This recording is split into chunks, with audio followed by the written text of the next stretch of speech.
Croeso nôl, welcome back to my regular series of Leaders Blogs, and I'm here to talk about a really important issue that affects many people, many families right across Cardiff, and that's the supply of good quality, affordable homes. As many of you may be aware, the City Council is now moving forward to suspend what was known as the Right to Buy scheme to protect the number of council homes that we have in Cardiff. Since 1985, almost 10,000 council homes have been lost in the City Council's stock as a result of Right to Buy because we weren't able to reinvest the proceeds back in to more affordable homes. So we'll be having a consultation throughout December where people will be able to give their views on whether they think this is the right thing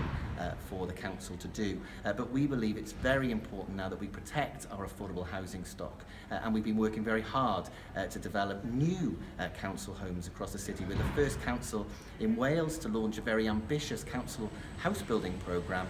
which will deliver around 600 to 700 new council homes